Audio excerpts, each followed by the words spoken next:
HSC ২৬ শিক্ষার্থীরা বর্তমানে তোমাদের একটা দুশ্চিন্তার কারণ হচ্ছে নির্বাচনের কারণে তোমাদের পরীক্ষা পিছিয়ে যাবে এমন কথাবার্তা অনেক জায়গায় তোমরা শুনছো। আসলে নির্বাচনে কতটা তোমাদের পরীক্ষায় ক্ষতিগ্রস্ত হবা তোমরা বা আসলে কি হতে যাচ্ছে সেটা একটু বলছি। কারণ বিগত কয়েকটা বছর নির্বাচন নিয়ে আমরা কাজ করছি, যেমন ২৪০০ তো নির্বাচন হয়েছিল, তো সেখানেও তারা কি করেছিল এবং তোমাদের বেলায় কি হইতে পারে, এবং যেহেতু প্রেক্ষাপট আলাদা সেক্ষেত্রে বেশ কিছু বিষয় আমরা প্রেডিক্টও করব এবং আদৌ তোমাদের নির্বাচনের কারণে পরীক্ষা পেছাবে কিনা সেই সম্পর্কে তোমরা এই ভিডিওতে জানতে পারবা। তাই ভিডিওটি অবশ্যই কিন্তু শেষ পর্যন্ত তোমরা দেখবা।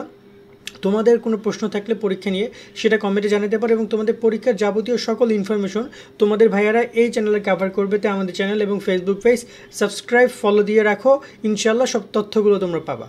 আসি নির্বাচন প্রসঙ্গে কথা বলতে। তোমরা জানো বর্তমানে দেশে যে পরিস্থিতি, কেউ বলছে নির্বাচন হবে, কেউ বলছে হবে না, আবার হলেও অনেক প্রকার গ্যাঞ্জাম হবে, এটা ওটা অনেক কথাবার্তা। আমরা সব ক্যালকুলেশন একপাশে বাদ দিয়ে ধরে নিই নির্বাচন টাইম টু টাইম হবে। এখন নির্বাচন হওয়ার টাইমলাইন কবে? নির্বাচন হওয়ার টাইমলাইন হচ্ছে ফেব্রুয়ারিতে। তোমাদের পরীক্ষাটা হয় কবে? এইচএসসি ২৬ শিক্ষার্থী নাইট 24 পাবলিকেশনের বাংলা এ প্লাস, ইংরেজি এ প্লাস এবং আইসিটি ম্যাজিক এই তিনটে বই তোমাকে পরীক্ষায় ভালো রেজাল্ট এনে দিবে। প্রত্যেকটা বই রকমারির বেস্ট সেলার। বোর্ড পরীক্ষা এখান থেকে হুবহু প্রশ্ন কমন আসে। এছাড়া প্রতিটি বইয়ে কিউআর কোড পাচ্ছ, যা স্ক্যান করলে এই বইয়ের ভিডিও ক্লাসগুলো তোমরা পেয়ে যাবে। বাংলা বইয়ে বাংলা প্রথম পত্র, দ্বিতীয় পত্র, ব্যাকরণ সহ সবকিছু সুন্দরভাবে ব্যাখ্যা এবং পর্যাপ্ত সৃজনশীল এমসিকিউ প্রশ্ন রয়েছে। তো সিন, রাইটিং, গ্রামার সবকিছুর অনুবাদ এবং সুন্দরভাবে লেখার নিয়ম কৌশল সবকিছু রয়েছে। আইসিটি ম্যাজিকে টপিক ভিত্তিক প্রশ্ন, পর্যাপ্ত সৃজনশীল এমসিকিউ রয়েছে। আজকেই তোমরা বইগুলো অর্ডার করতে নাইট 24 পাবলিকেশন অথবা স্ক্রিনে দেওয়া নাম্বার অথবা রকমারির ওয়েবসাইটে যোগাযোগ করো। তোমাদের পরীক্ষার টাইমলাইন হচ্ছে নির্বাচনের পরবর্তীতে ফেব্রুয়ারি মাসেও না, মার্চ মাসেও না, এপ্রিল মাসেও না, মে মাসেও না, জুন মাসের দিকে তোমাদের পরীক্ষার টাইমলাইন।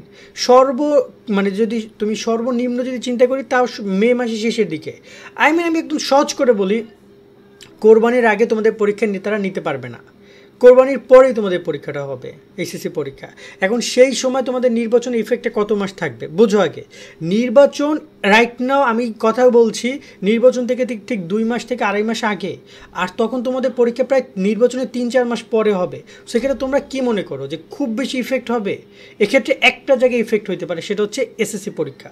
কারণ যে শিক্ষা বোর্ড এইচএসসি পরীক্ষা নিবে তোমাদের, ওই শিক্ষা বোর্ড আবার এসএসসি পরীক্ষাও নিবে। তো এসএসসি পরীক্ষা না নিয়ে আবার তোমাদের এইচএসসি পরীক্ষা তারা নিতে পারবে না, এই একটা ইফেক্টের বিষয় আছে। তো সব কিছু মিলে যদি ধারণা করা যায় খুব বেশি বড় ইফেক্ট তোমাদের ফেলবে না পরীক্ষার ক্ষেত্রে। আর সর্বমহলে যে তোমাদের বলা হচ্ছে তোমাদের পরীক্ষা পিছিয়ে যাবে, তোমাদের টেস্ট পরীক্ষা হচ্ছে কবে? জানুয়ারিতে, ফেব্রুয়ারিতে রেজাল্ট দিয়ে দিবে। ফেব্রুয়ারিতে তোমাদের ফর্ম ফিল আপ শুরু হয়ে যাবে। টাইমলাইনটা একটু বোঝো। ফেব্রুয়ারিতে তোমাদের ফর্ম ফিল আপ শুরু হয়ে যাবে, ফেব্রুয়ারিতে তোমাদের রুটিনও দিয়ে দিবে এবং রুটিনে দেখতে পারবে কবে পরীক্ষা হচ্ছে।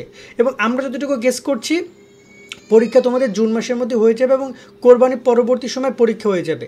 না নির্বাচন না অন্য কোনো ইস্যু। তোমরা কয় লাখ শিক্ষার্থী জানো? মিনিমাম 15 লাখ শিক্ষার্থী পরীক্ষা দিবা, আর ফেল করছে তো আরও 7 লাখ। হিসাব করলে প্রায় 17-18 লাখ শিক্ষার্থী পরীক্ষা দিবা। এই এত শিক্ষার্থী যে পরীক্ষা দিচ্ছ, রাজনৈতিক দলগুলো এবং সবাই বুঝবে তোমাদের পরীক্ষা রয়েছে। এক্ষেত্রে ওই সময় কোনো রাজনৈতিক কর্মসূচিও তেমন রাখবে না পরীক্ষার মধ্যে। হ্যাঁ রাখতে পারে যদি তাদের মাথায় সমস্যা থাকে, তারা দেখা যায় পরীক্ষার মধ্যে হরতাল, অবরোধ, নানান ধরনের কর্মসূচি এর আগে অনেকে দেখিয়েছে, করেছে। সো যদি তাদের মাঝে বিদ্যা বুদ্ধি থাকে, তারা তোমাদের পরীক্ষাটা নির্বিঘ্ন হইতে দিবে। কারণ তোমরা আদৌ একটা পরীক্ষা প্রসেসের মধ্যে যাচ্ছ।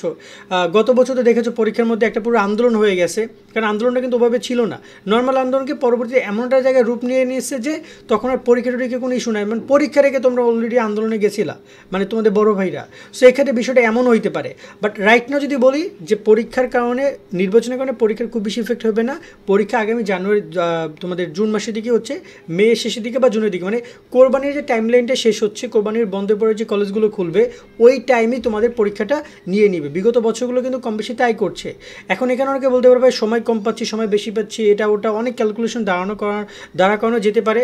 বাট সব কিছু এক পাশে রাখো, পড়াশোনা করো। কারণ এই জিনিসগুলো নিয়ে কি অনেকে যারা কোশ্চেন করে পরীক্ষা কবে হবে, আসলে এটার কোনো অ্যান্সার নাই। কারণ যদি ওই সময় দেখা গেলো হঠাৎ করে এমন একটা বিপদ বাংলাদেশের সামনে আসছে, তখন আসলে পরীক্ষা একটা হারাম শব্দ হয়ে গেছে। সো এমন কিছু হইতে পারে। সো আমরা এই জায়গায় বলবো যে এরকম কিছু আলোচনা না করে, তোমরা যেন রিল্যাক্সে পরীক্ষা দিতে পারো। অনেকে বলতে পারো পরীক্ষা পিছিয়ে গেলে তো ভালো, আলহামদুলিল্লাহ বলো, বাট বাস্তবিক অর্থে এটা তোমার জীবনের অনেক ক্ষতি করছে ভাইয়া। তোমরা কেন বুঝতেছো না? তোমরা যত দেরি করে পাশ করবা, যত দেরি করে বিশ্ববিদ্যালয়ে ভর্তি হবা, যত দেরি করে বিশ্ববিদ্যালয় থেকে বের হবা, তোমার সময় তো তত চলে যাচ্ছে। যত তুমি আগে পরীক্ষা দিবে, যত আগে বিশ্ববিদ্যালয়ে ভর্তি, যত আগে তুমি বিশ্ববিদ্যালয়ে পাশ করে বেরোবা, তোমার জীবনটাকে তত তুমি গুছিয়ে নিতে পারবা। সেক্ষেত্রে পরীক্ষাটা টাইম টু টাইম হোক, আগে দরকার নাই। বাট কেউ আবার এইরকম দাবি করো না যে পরীক্ষা পিছিয়ে নেওয়া হোক। আর তোমার যদি পরীক্ষাটাকে নিয়ে কোনো ব্যাপারে শিক্ষা মন্ত্রণালয়ে আপত্তি থাকে, তোমরা সেটা যখন তারা সিদ্ধান্ত দিবে তখনই জানাও। পরীক্ষার আগের দিন গিয়ে আন্দোলন করো না যে পরীক্ষা পিছিয়ে নেন, এরকম কিন্তু প্রতি বছরই করছে। বাট এই জিনিসটা আবার তোমরা করো না। যাক, এই হচ্ছে আপাতত তোমাদের পরীক্ষা টাইমলাইন নিয়ে কথা। ইতিমধ্যে তোমাদের টেস্ট পরীক্ষা স্থগিত নির্দেশনা দিয়েছে। অনেকে এ ব্যাপারে কনফিউজ থাকতে পারো যে টেস্ট পরীক্ষা তো নিলই না। অনেক কলেজ নিতে চাইছে, এক্ষেত্রে এই কাহিনী করছে শিক্ষা বোর্ডগুলো, যাতে নিতে নিষেধ করেছে। কারণ টেস্ট পরীক্ষা হবে জানুয়ারিতে, ফেব্রুয়ারি টাইমলাইনে নেট টেস্ট, তোমাদের ফর্ম ফিল আপ এবং তোমাদের রুটিন প্রকাশের টাইমলাইনটা রয়েছে। সেক্ষেত্রে কলেজগুলোর জন্য আগেভাগে সেটগুলো না করে সেটা তারা বলে দিয়েছে। তো এই যে সব মিলে আগের কথাবার্তা, আজকের মতো আমরা এখানে বিদায় নিচ্ছি। সকলে অনেক অনেক ভালো থাকবা। আল্লাহ হাফেজ।